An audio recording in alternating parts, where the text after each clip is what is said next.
yeah, 10 years ago, it's hard to imagine. It's really flown by, but definitely have fond memories of that. I mean, you know, everything about the whole season, really, but really leading up to that week and a half or so in Omaha, just everything kind of coming together and guys playing out of their minds, and you know, great pitching, and team really gelled together and just put together some great efforts, and you know, it all culminated with quite a, you know, triumphant win and a great celebration afterwards.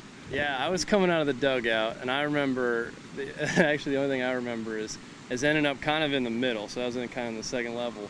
But I know Hurst was down at the bottom, and he was just screaming at everybody to get off, I'm getting crushed, get off, I'm getting crushed. And then I think right about then, you know, the outfielders finally made it, and you know, added on to the crush.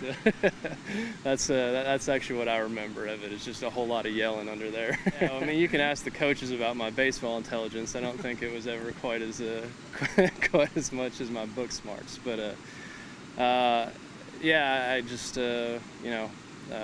Was able to make the transition. You know, it was one thing was over, and it was time to move on with another thing. I actually went right after that fall. I started a PhD program at the NIH, and I spent the next 5 years there, going actually between there and Karolinska Institute in Stockholm, doing research on Parkinson's disease. And so I got my PhD in the fall of 2008. Working on that, and then actually after that, my wife and I took a year and traveled around the world. In fall of 2009, I got a job here at Duke as a postdoc doing research on HIV. So these days I'm working on HIV, more specifically just in the lab doing work on RNA binding proteins. You know, HIV is an RNA virus.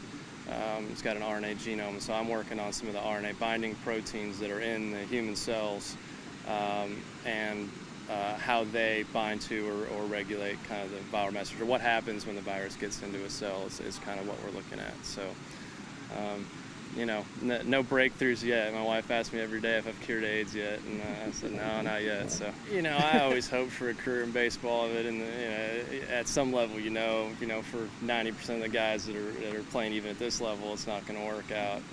So yeah, I always, and my parents were always adamant about that, is, you know, make sure you get your studies taken care of. So I saw myself getting into this, and yeah, I was hopeful I'd end up somewhere like this. And, you know, the next step from where I'm at now is to really bust your butt and get your own lab and kind of your own direction. Right now I work for, you know, another scientist who runs the lab, and sort of the next step and where I'd really like to be is kind of running my own lab, doing my own direction with science. So yeah, I'm kind of one of the ringers yeah, in the softball league. And you can imagine the quality of scientific graduate school softball. So pretty much his first 2 years. At the end of the 03 season in the playoffs, Ruckty started catching him. What were your reactions when, I mean, oh you had, yeah, like, a perfect game and everything? I mean, I was ecstatic for him. I'm actually a lifetime Mariners fan, being from Seattle. So I was watching the game. Well, I wasn't watching the game because it was blacked out for us or something like that. But my wife's brothers kind of called us and was like, you know, he's got a perfect game through 7. We were out doing something. And so we managed to get in and kind of watch the 8th and the 9th inning, I think it was. And I've never rooted so hard against the Mariners in my life. So it was wonderful to see. And actually the next week we were up in Chicago, so we actually got to go out to a game, at the White Sox game, and actually get to see him and talk to him. And it was great catching him. He was on cloud 9. His child was about to be born, and it was yeah, it was great catching up with him. I couldn't be happier for him.